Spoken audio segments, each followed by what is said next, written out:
Hey, it's Huck. And with me here is Clone. Say hello, Clone. Hello, Clone. Now, we're all excited to be here tonight to get ready to watch America's Got Talent 2014, the finals. We're going to tell you beforehand, though, exactly who should win. And, in what will probably be a different story, who will win. And I'm here to tell you that a few folks that should be in the finals tonight aren't there because the sound crew on this damn show seem to be working with tin cups and string.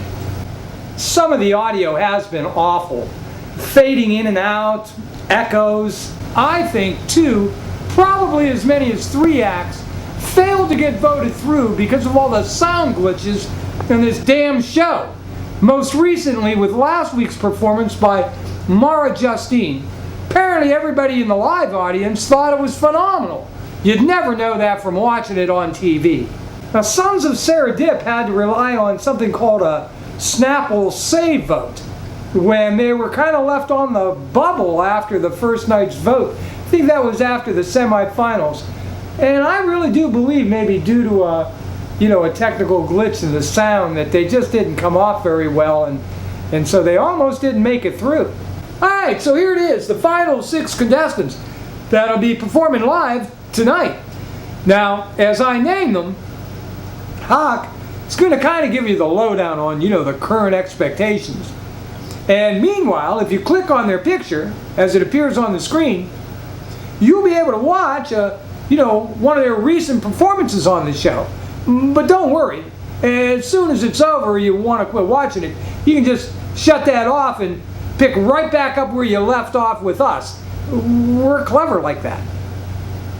Anyway, number 1, Acro Army.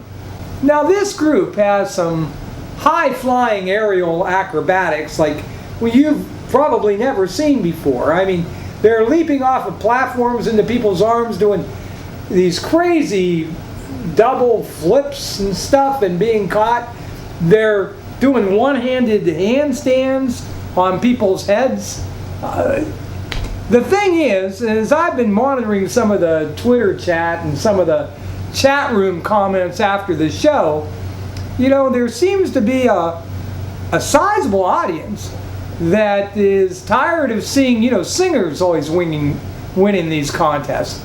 And so there's pretty significant vote, I think, out there for a group like Acro Army, where one of the other competitors we're going to hear about here in a minute, a particular magician that's still left in this, out of the final 6. So we'll have to see. Number 2, Miguel Dakota. Now, Miguel Dakota is a real looker.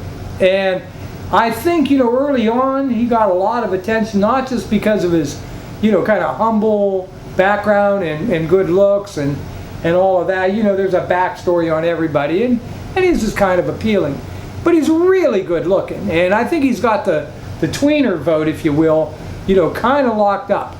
But lately he's drifted away from some of those more intimate, acoustic, love song type things and more into like a rocker vein. And I think it's cost him dearly. He nearly didn't get in to the finals, and he was only saved by a panelist vote. So I would say he's fading fast, and he really needs to make a big turnaround to have any chance in the competition tonight. Number 3, Matt Franco. One of the things that set this year's show apart, I think, was that there were at least 4 really top-notch, professional quality magician acts, that got through at least as far as the semifinals. These included Matt Franco. Also included David and Lehman. Included Smoothini, and a guy that just failed to make the finals, a guy who was billed as Mike Super.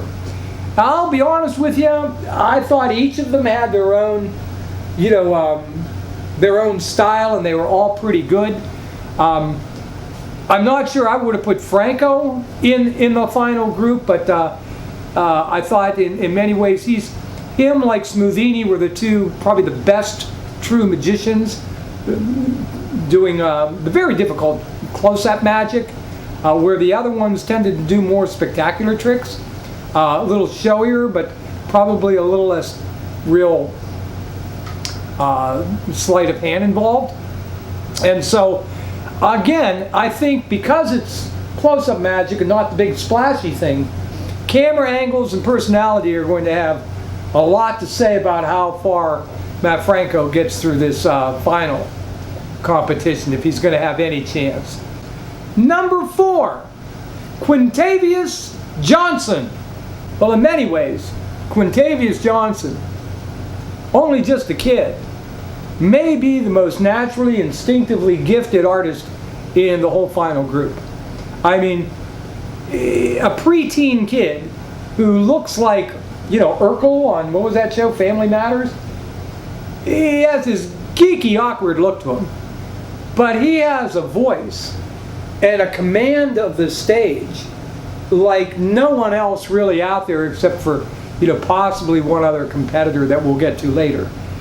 But his ability to cut through all of the orchestration and background singing and everything else, it just doesn't matter what they throw at him. He cuts through it like a knife, and he just commands the stage. Some people seem to think that kids at this age, that there's no sense in voting for them because once their voice changes, they're has-beens by the time they're 13 or 14. But the truth is, that's not always been the case. And as I think Heidi Klum mentioned, there are the Michael Jacksons of the world. So I do believe that there is a musical maturity in this boy that there are going to be big things for this kid. Whether he wins this competition or not, I don't think we've heard the last of Quintavious Johnson by any means. Number 5? Number 5. Sons of Serendip. Now these are, 4 kind of mature Boston University students who've only been together, several months. And they combine the vocal sounds of one of my favorite artists, Seal. I mean, that's what this guy sounds like. Along with this really sublime instrumentation. I think they use like a piano, a harp, and a cello. And so far their musical selection has just been awesome. And it's the kind of music that I could just listen to all day. They have already nearly faced the music though one night, as earlier explained, due to a sound technical glitch on one of the episodes. But the question here is there going to be enough votes, even without the audio snafus, for this more mature kind of musical genre, which I love. I could listen to it all day. And finally, number 6, Emily West. Emily West is not really that much older than you might think, in this kind of a competition, but she comes off as much older and more mature. And in this case, it seems that way because of the beautiful maturity of her style and her voice. She was signed apparently to a music contract, I believe in Nashville, a couple of years back. But things didn't pan out. She never really recorded anything. And of course, the truth is nobody's ever heard of her before this show. So there seems to be some backlash, I notice on Twitter and the chat rooms, that, she shouldn't even be in this competition. She's a professional. She's a ringer. Well, hell, if nobody's ever heard of you, and she's not got any albums sold, then, it seems to me, she's been working as a hairdresser for the last couple of years. She had given up music. So for crying out loud, I think the lady deserves a shot. However, there's no question she has the voice and everything passionate to sell it. But does she appeal to mostly young audience? That'll be the question. So that's the lot of them. Well, Huck, what do you think? Who do you think should win? Clone, I really don't know, but I know who I'd pick. I fell in love with Miss Emily West the moment she came out early in the season with that Marilyn Monroe look in her eyes, her blonde hair all kind of disheveled, and she gave this sultry little rendition of Roy Orbison's You Got It. Since then, she has shown like a 40s, I don't know, Hollywood glamour style. And songs like Chandelier, and pop songs like the Moody Blues the other night, Nights in White Satin. Hands down, I vote Emily West. Because in my mind, I ask myself, who would I pay $40, if I had $40, to go see entertain me? And for me, it's her. Right behind, though, in a virtual tie, would be Sons of Serendip and Quintavious Johnson. Sons of Serendip, because I might very well pay to see them, or at least, buy some of their music and listen to it. And Quintavious, even though I'm not as big a fan of his particular style of music necessarily, but I can recognize talent and command of the stage, and for him to have the type of presence and abilities that he's showing, performance after performance on stage, I mean, it's way, way, way beyond what you would expect at that age, and certainly as good as anything I've seen on the show. So just an intense, natural array of gifts he's been blessed with. I'm sure we're going to hear from him in the future. And you, Clone, who do you like? Well, I kind of thought Mara Justine got robbed last week. I would have had her in the finals. And like a lot of folks, I thought Emil and Daryl, the two cellists, I thought they should have made the finals too. Now, don't get me wrong, I wouldn't have had them rated probably, higher than maybe 5 or 6, but I thought they deserved to get in, just based on, I wouldn't have had Franco in there, and I probably wouldn't have put Miguel Dakota in there, based on their most recent performances at least. So who would you like to see win? Oh, hands down, Acro Army. I mean, it's like you said, who would you pay to see, right? Well, I mean, they're more like athletic than, musical. But, athletics is entertainment. And look how much people will go to see a football game. The difference is that, these athletes are, like beautiful young girls showing off, like all their legs and stuff. Can't go wrong with that. I see, so that's who you'd like to see win, but who do you think will win? It's a no-brainer, Huck.